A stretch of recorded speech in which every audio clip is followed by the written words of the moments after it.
Biotechnology অংশের তৃতীয় অধ্যায়ের জীব প্রযুক্তির পদ্ধতিসমূহ এবং উৎপন্ন দ্রব্যাদি। জীব প্রযুক্তির অনেক পদ্ধতি রয়েছে, আজকে আমরা সেই সমস্ত পদ্ধতি সম্পর্কে জানার চেষ্টা করব। আজকের অধ্যায়ের গুরুত্বপূর্ণ প্রশ্ন একটি, পুরো অধ্যায় জুড়ে একটি কোশ্চেনই রয়েছে যে জীব প্রযুক্তিতে ব্যবহৃত পদ্ধতি এবং উৎপন্ন দ্রব্যসমূহের সংক্ষিপ্ত বিবরণ। এখানে আসলে আমরা অনেক পদ্ধতিতে কাজ করে থাকি, তো আজকে আমরা সেই পদ্ধতিগুলি সম্পর্কে জানার চেষ্টা করব। সমস্ত পদ্ধতি আমরা ব্যবহার করে থাকি, তার মধ্যে উল্লেখযোগ্য হলো টিস্যু কালচার পদ্ধতি, জেনেটিক ইঞ্জিনিয়ারিং, হাইব্রিডোমা পদ্ধতি, পলিমারেজ চেইন বিক্রিয়া, এনজাইম প্রযুক্তি, গাজন প্রযুক্তি, কৃত্রিম প্রজনন পদ্ধতি, সিঙ্গেল সেল প্রোটিন অর্থাৎ এসসিপি উৎপাদনে ব্যবহৃত অণুজীব সমূহ।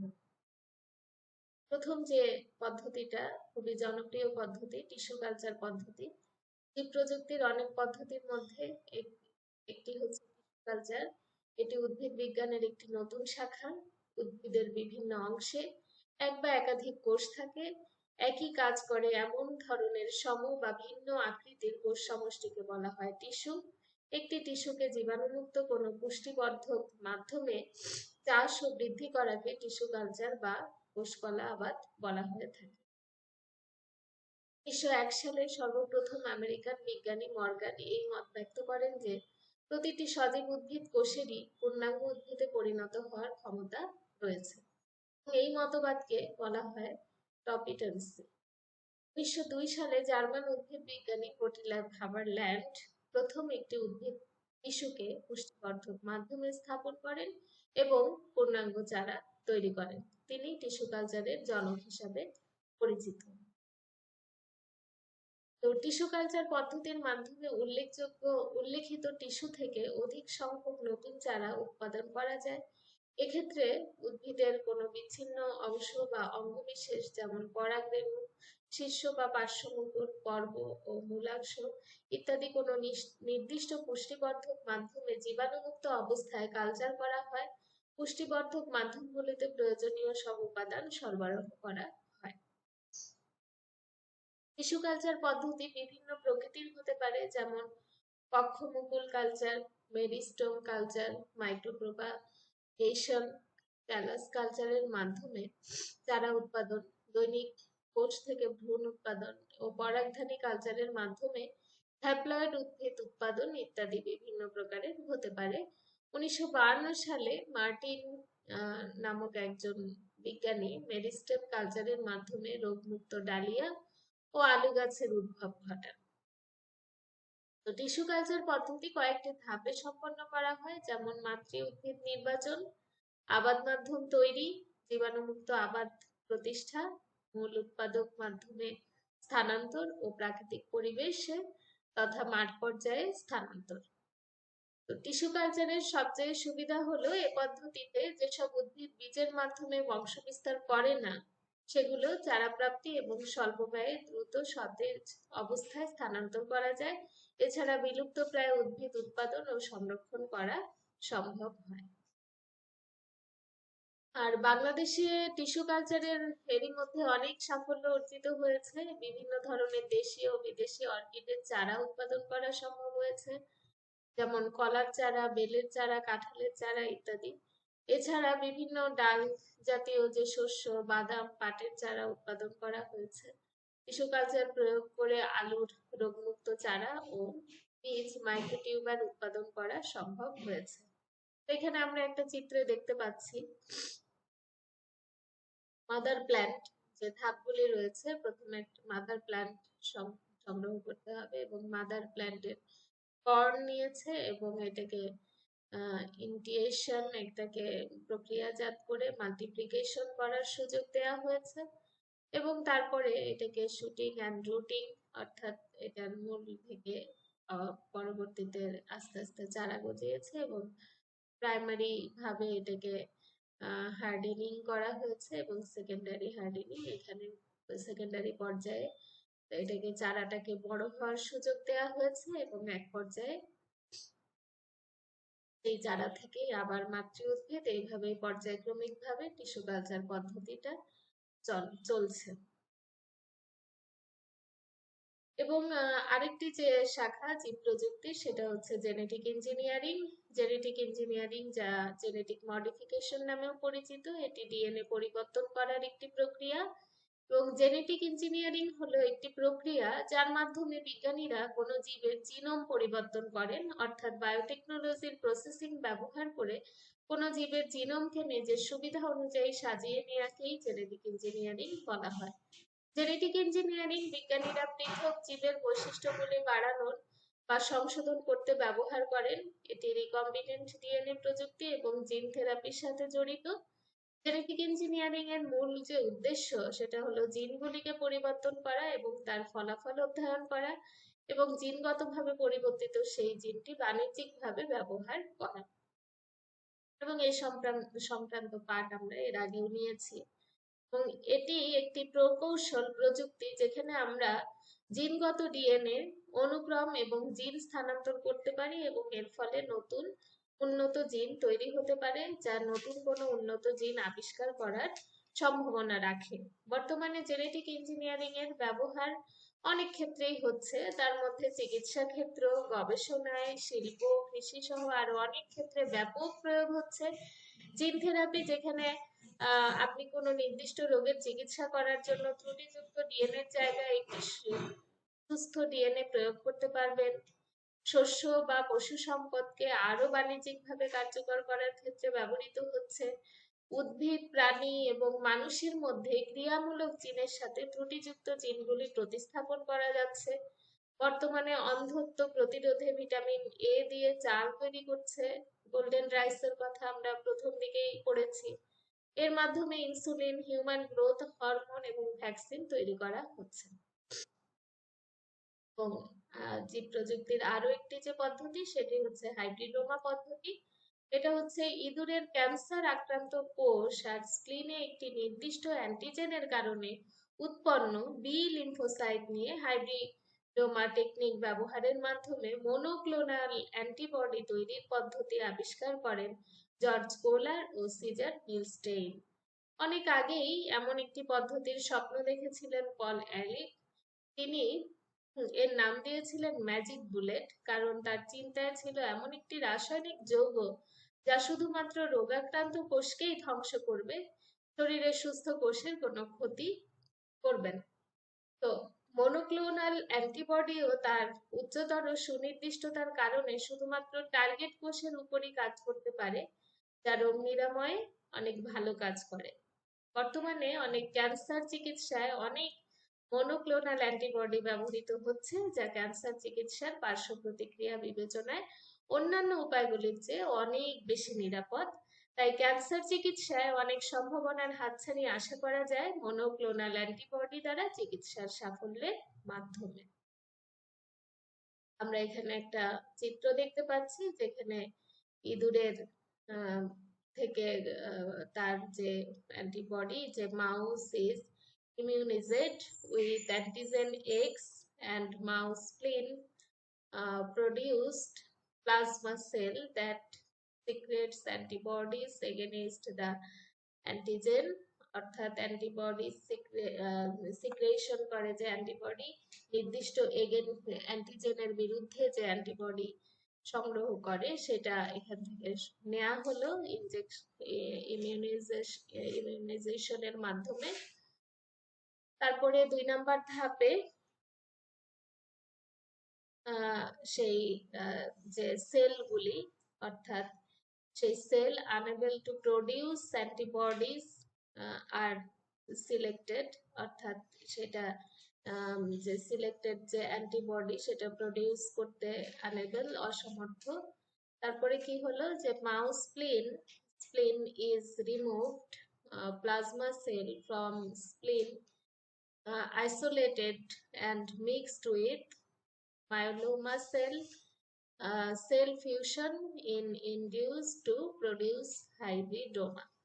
অর্থাৎ এখানে ইঁদুরের যে প্লিহা স্প্লিন সেটা কি করলো, ইজ রিমুভড করা হলো প্লাজমা সেল ফ্রম স্প্লিন, অর্থাৎ ওখান থেকে স্প্লিন থেকে প্লাজমা সেলগুলিকে পৃথক করা হলো, আইসোলেটেড করা হলো, and mixed with myeloma cell, এবং মায়োলেমা সেলের সাথে এটাকে মিক্সড করা হলো। Cell fusion is induced to produce hybridoma, অর্থাৎ হাইব্রিডোমা প্রডিউস করার জন্য সেলকে পুরোপুরি ফিউশন করা হচ্ছে।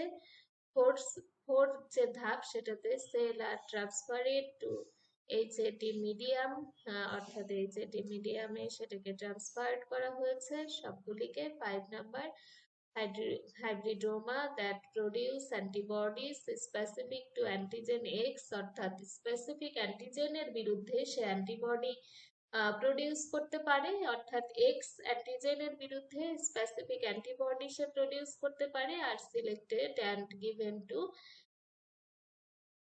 প্লাঙ্ক, অর্থাৎ এই এই যে তার যে কোষগুলি, মিক্সড কোষগুলি থেকে নির্ধারিত মিডিয়ামে কালচারের মাধ্যমে নির্দিষ্ট অ্যান্টিবডি তৈরি করতে পারে, তারপরে সেটাকে আমরা আলাদা করে ফেলতে পারি। অর্থাৎ এই যে অ্যান্টিবডিটা তৈরি হলো সেই অ্যান্টিবডিটাকে আমরা আলাদা করে ফেলতে পারি।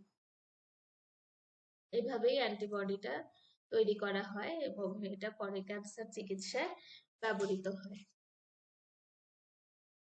এর মধ্যে আর একটা উল্লেখযোগ্য প্রক্রিয়া হচ্ছে পলিমারেজ চেইন বিক্রিয়া, যেটা আমরা ক্লোনিং প্রক্রিয়ায় দেখেছিলাম। যে ক্লোনিং প্রক্রিয়ার যে ধাপগুলি আছে, পোষক দেহ, কাঙ্ক্ষিত ডিএনএ নির্বাচন, এক্ষেত্রে সেগুলির কিছুই প্রয়োজন হয় না, শুধুমাত্র তাপমাত্রার পরিবর্তন ঘটিয়েই একটা নির্ধারিত ছাঁচের যে জিন, সেই জিনটা থেকেই এই প্রক্রিয়াটি ঘটানো হয়ে থাকে।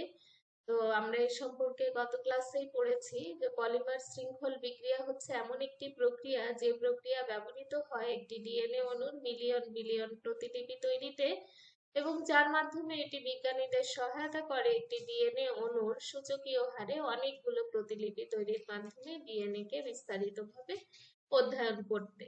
এই প্রক্রিয়ার আবিষ্কারক ক্যারি মুলিস 1984 সালে, এবং এই প্রক্রিয়া সবখানে ব্যবহার হয়, যার মাঝে প্রাচীন ডিএনএ নমুনা পরীক্ষা থেকে শুরু করে সংক্রামক এজেন্ট শনাক্তকরণও আছে। এবং এই প্রক্রিয়ায় ডিএনএ এর ক্ষুদ্র একটি নমুনাকে সূচকীয় হারে বিবর্ধিত করা যায়।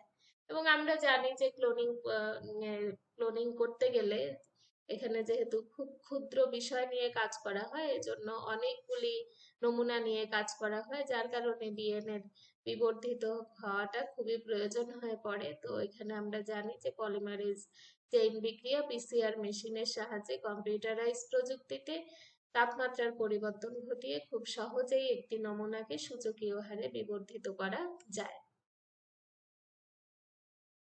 বর্তমানে মেডিকেল গবেষণাগার থেকে শুরু করে বায়োমেডিকেল গবেষণা ও অপরাধের ফরেনসিক তদন্ত সব পর্যায়ে এই প্রক্রিয়া ব্যবহার হয়।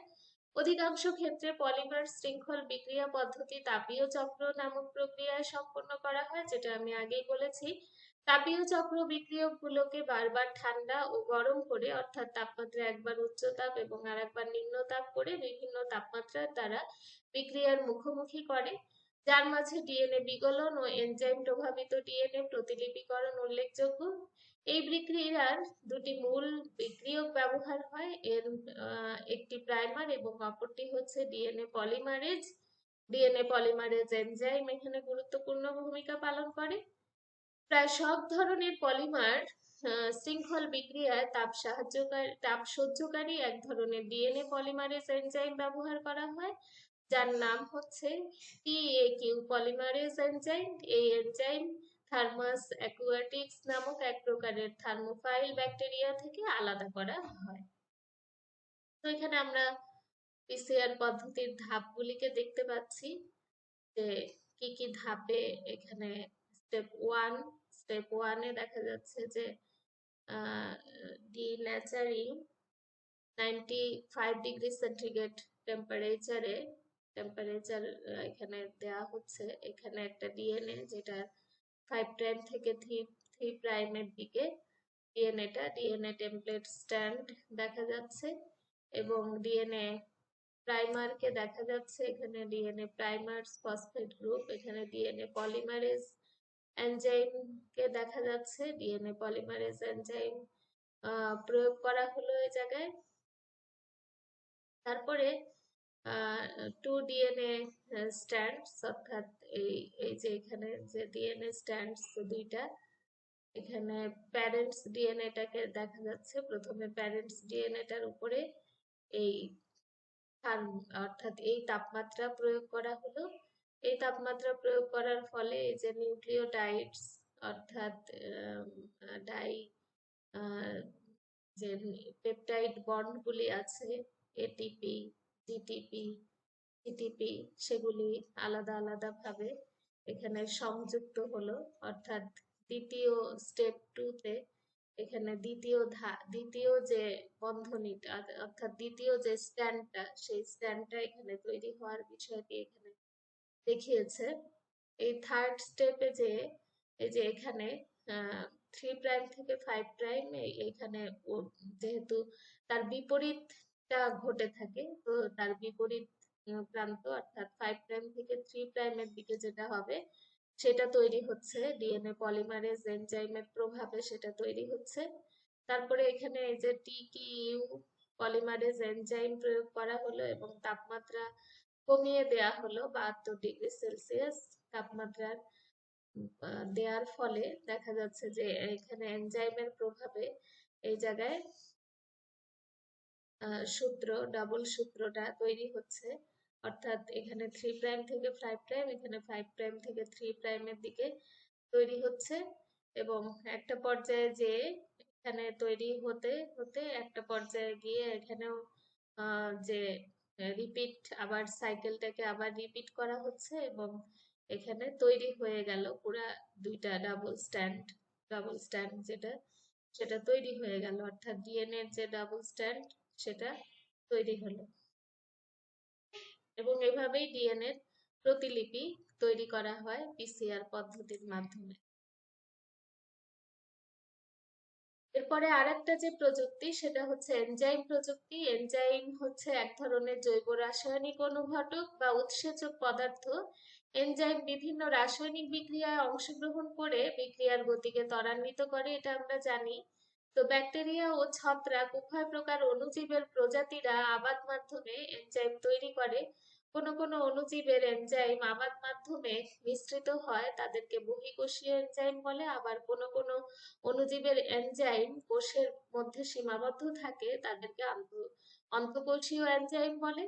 তো বহিঃকোষীয় এনজাইম অণুজীবের অনুপস্থিতিতেও কাজ করতে পারে।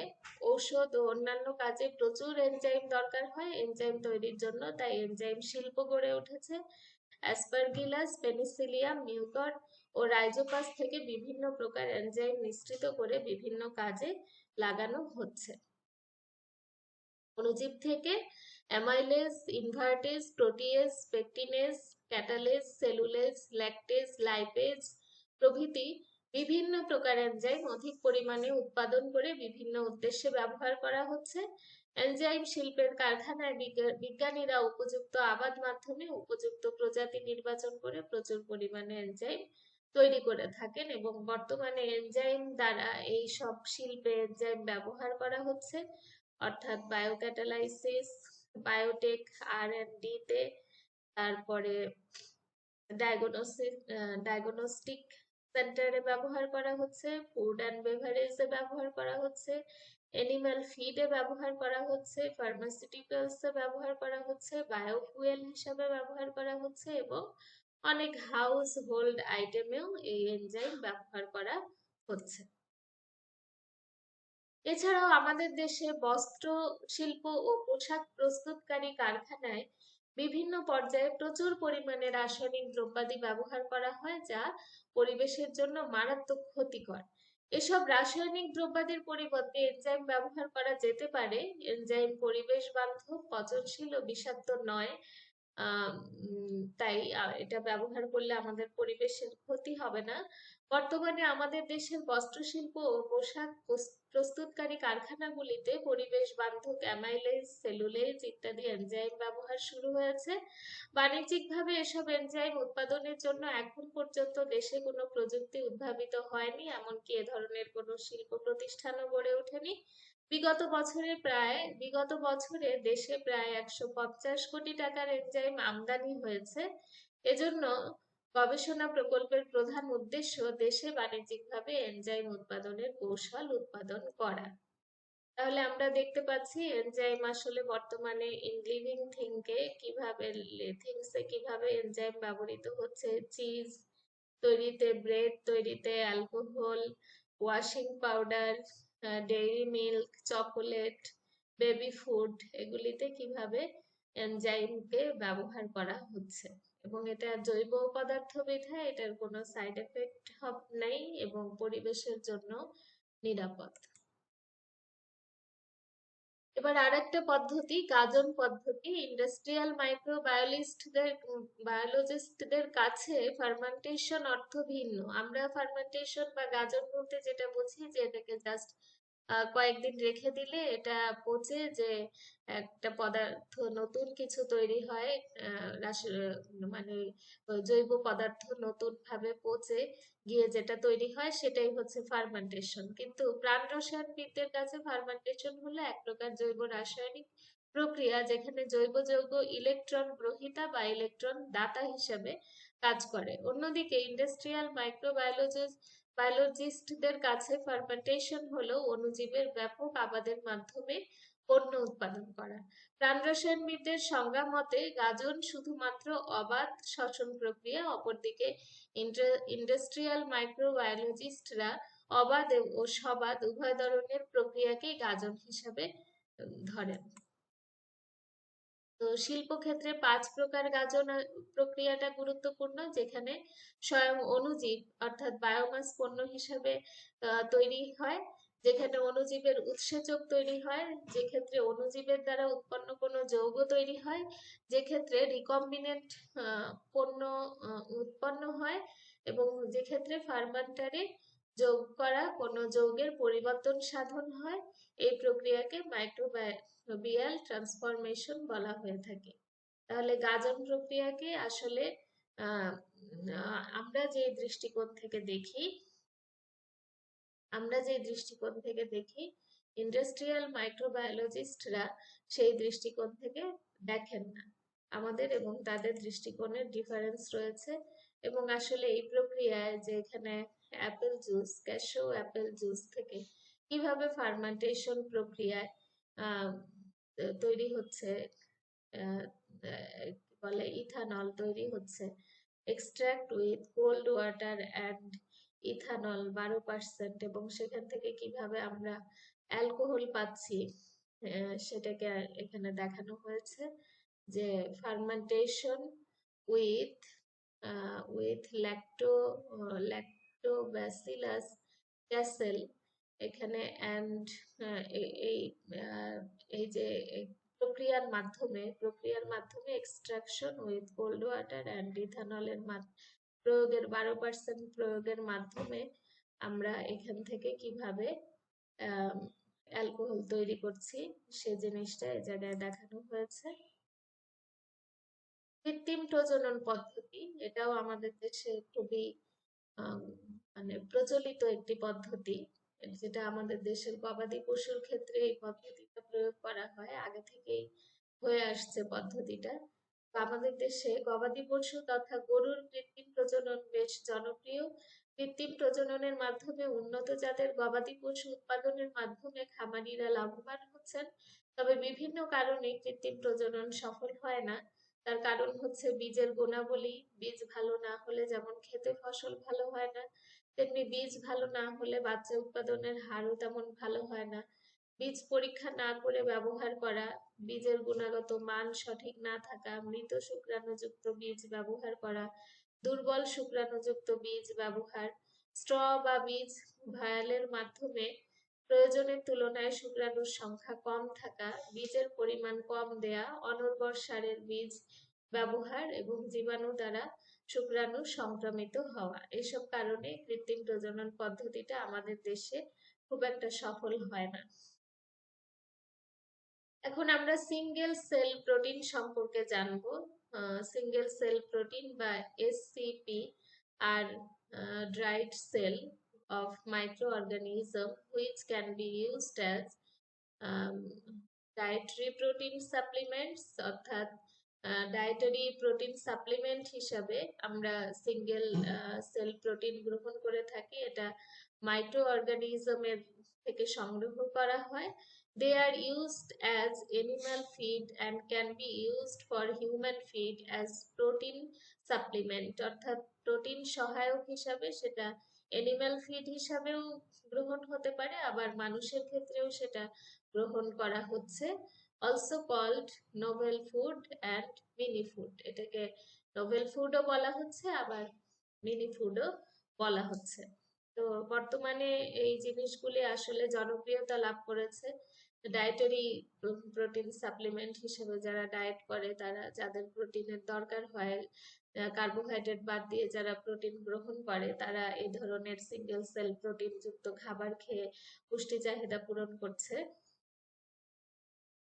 তো applications of SCP, source of healthy food, এটা হেলদি ফুডের source.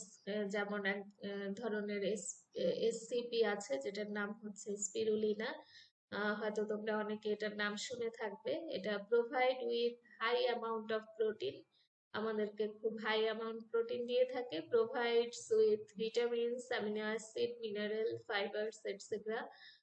Provide with instant energy দেয়। এক্সাম্পল হিসেবে spirulina is a part of diet of US Olympic team, অর্থাৎ ইউএস অলিম্পিক টিমের ক্ষেত্রে এটা তাদের ডায়েটের একটা অংশ ছিল স্পিরুলিনা। এবং সোর্স অফ ক্যাটেল ফিডেরও এটা একটা উৎস, and excellent and convenient source of protein and other nutrient for feeding the cattle, অর্থাৎ গবাদি পশুর ক্ষেত্রে এটা খুবই উপাদেয় প্রোটিনের উৎস।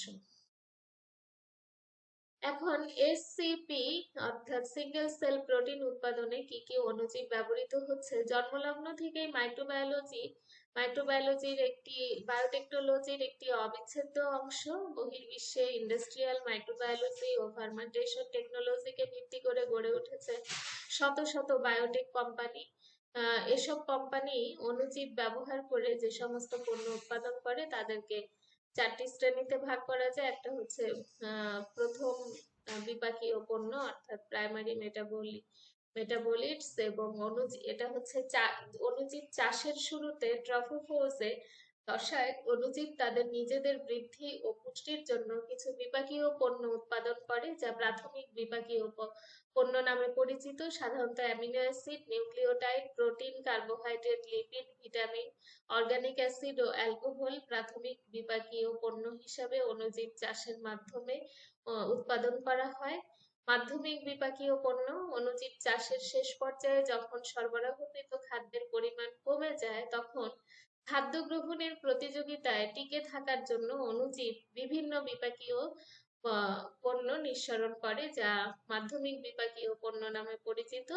এ সমস্ত পণ্যের মধ্যে বিভিন্ন ধরনের টক্সিন, জিবেরিলিন, অ্যালকালয়েড এবং অ্যান্টিবায়োটিক অন্যতম। উৎসেচক হচ্ছে প্রাকৃতিকভাবে জীবদেহে উৎপন্ন জৈব অনুঘটক, যেটা আগেই বলেছি, যা দেহের বিভিন্ন বিপাক প্রক্রিয়াকে ত্বরান্বিত করে থাকে। উৎসেচকের অনুপস্থিতিতে বিভিন্ন বিপাক প্রক্রিয়া বা প্রাথমিক ও মাধ্যমিক বিপাকীয় পণ্য উৎপাদন সম্ভব হতো না।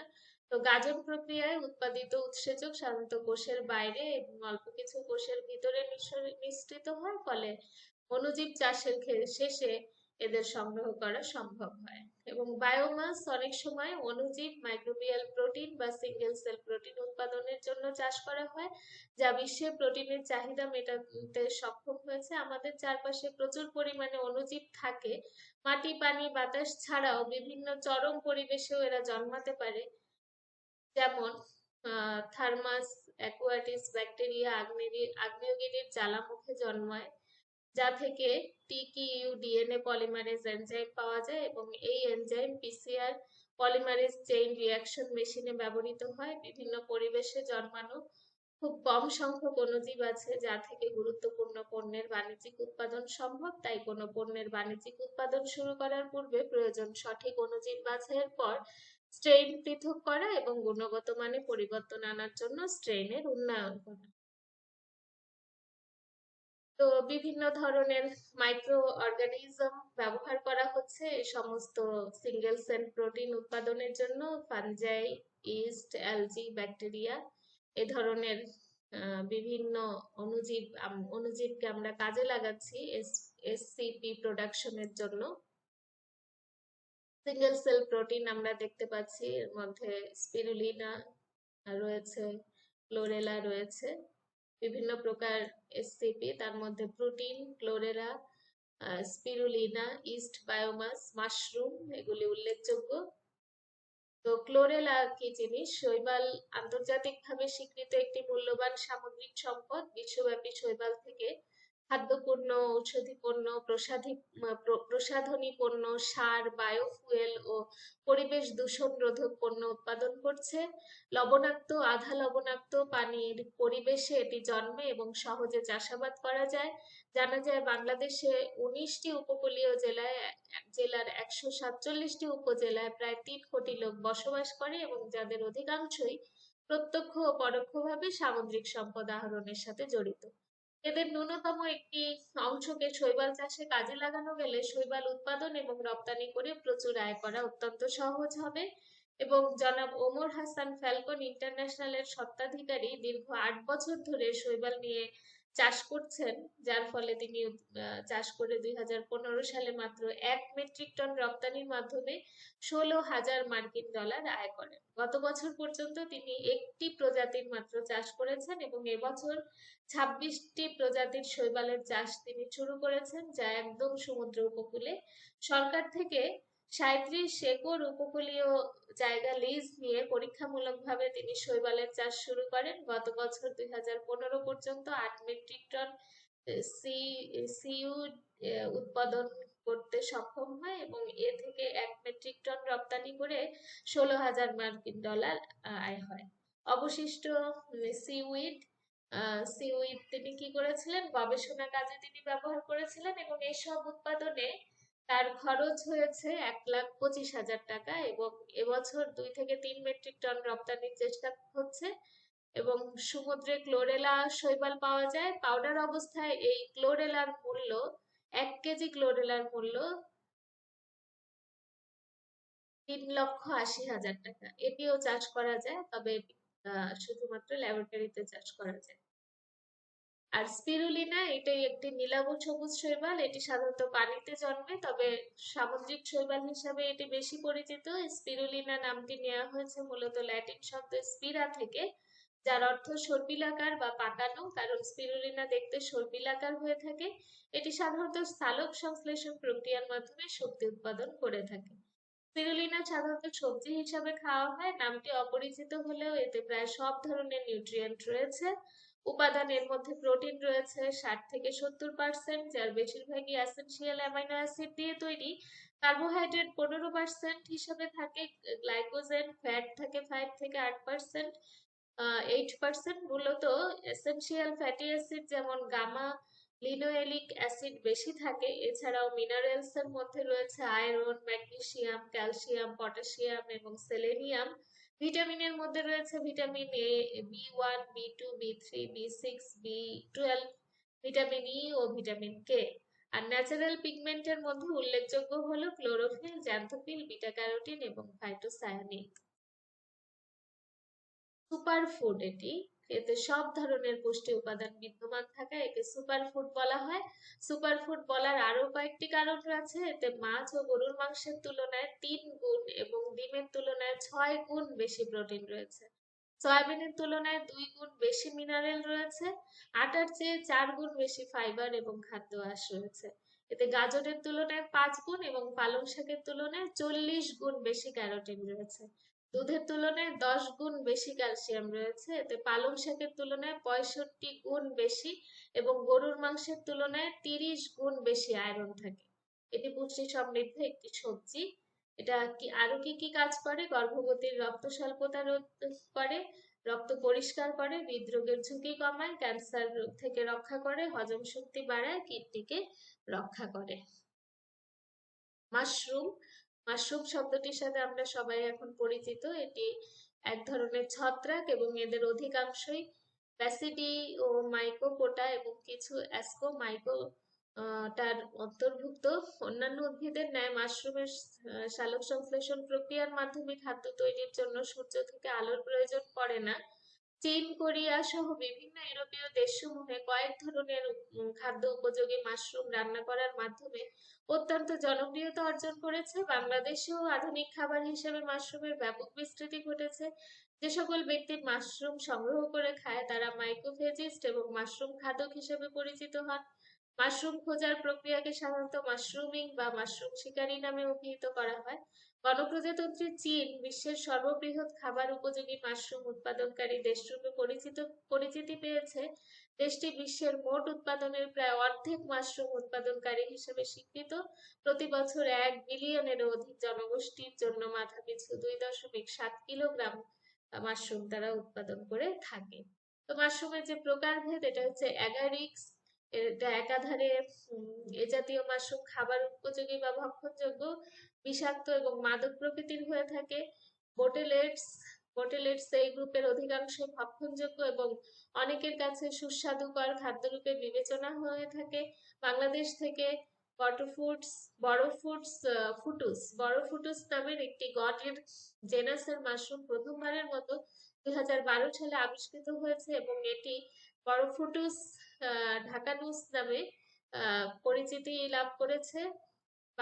ব্রাকেট ফাঙ্গি, চান্টালেরেস এটা ভক্ষণযোগ্য, পোলার ফাঙ্গি এটাও ভক্ষণযোগ্য, কাপ ফাঙ্গি সচরাচর খাবার উপযোগী, জেলি ফাঙ্গি সচরাচর খাবার উপযোগী হলেও এটা খেতে তেমন সুস্বাদু নয়।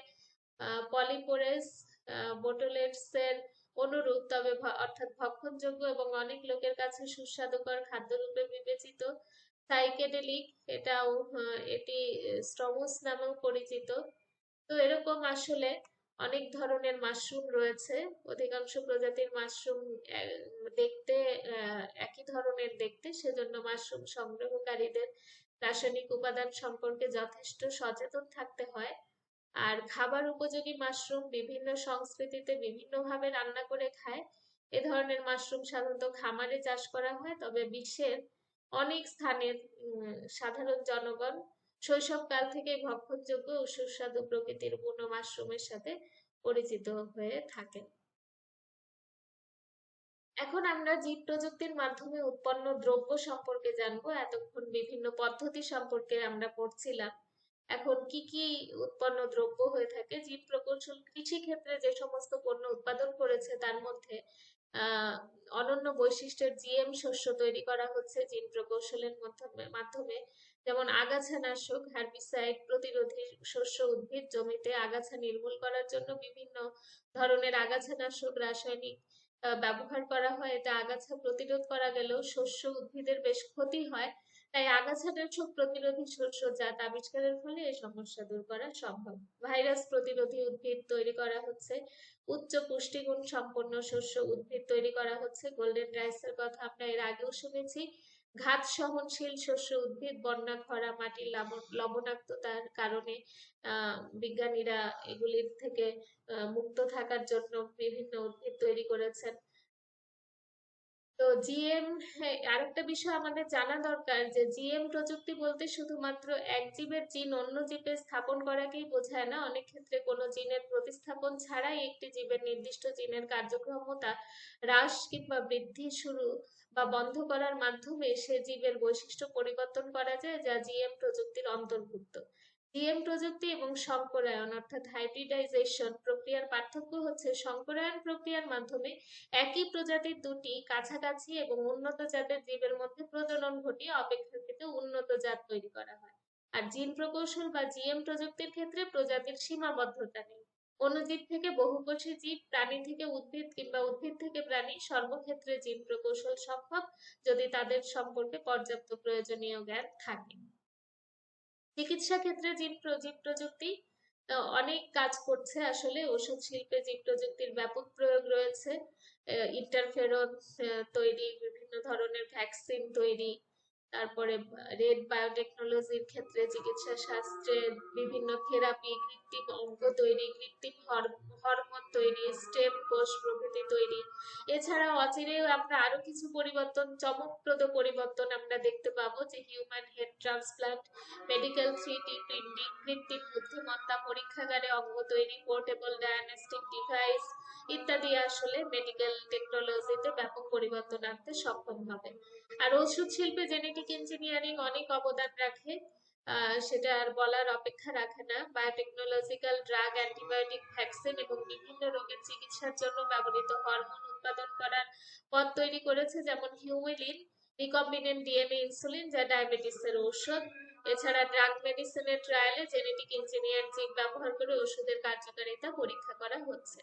আর শিল্পক্ষেত্রে তো আমি এনজাইম উৎপাদনের কথা আগেই বলেছি। এনজাইম, বিভিন্ন ধরনের এনজাইম প্রয়োগ করে বস্ত্র শিল্পে, ওষুধ শিল্পে এবং বিভিন্ন হাউসহোল্ড সামগ্রীতে কিভাবে এনজাইম শিল্প কাজে লাগছে। বাংলাদেশের বিজ্ঞান ও শিল্প গবেষণা কাউন্সিল উত্তরবঙ্গের চিনি কলগুলোতে উপজাত হিসাবে উৎপন্ন ঝোলা গুড় থেকে বেকারিতে ব্যবহৃত ইস্ট উৎপাদনের চেষ্টা করছে, এবং ইস্টের বার্ষিক চাহিদা প্রায় 400 মেট্রিক টন। আর পরিবেশ রক্ষায় জিন প্রযুক্তির অবদান অনেক। পয়ঃপ্রণালী শোধন, মানুষের মলমূত্র দুর্গন্ধ মুক্তকরণে জিন প্রযুক্তির অবদান মানে অনেক বেশি। পেট্রোল ও পেট্রোলিয়াম জাত দ্রব্যের গুণাগুণ রক্ষার্থে জিন প্রযুক্তি গুরুত্বপূর্ণ ভূমিকা রাখে। বিভিন্ন আবর্জনা ও কলকারখানা থেকে নির্গত ময়লা, পানির বিষাক্ততা হ্রাস করে জিন প্রযুক্তি পদ্ধতি হ্রাসকরণে জিন প্রযুক্তি পদ্ধতি ব্যবহার করা হচ্ছে। পরিবেশ সুরক্ষার জন্য পেস্টিসাইডের ব্যবহার হ্রাস করার ক্ষেত্রে, জিন ব্যাংক স্থাপন করার ক্ষেত্রে, স্থাপন করে জীববৈচিত্র্য রক্ষা করে পরিবেশকে ভালো রাখার জন্য জিন প্রযুক্তি কাজ করে যাচ্ছে। এক কথায় জিন প্রযুক্তি আমাদের জীবনে অসামান্য কাজ করে যাচ্ছে, যেগুলি আমরা স্বল্প পরিসরে জানার চেষ্টা করলাম। তো সকলকে অসংখ্য ধন্যবাদ আমার সাথে সহযোগিতা করার জন্য। আল্লাহ।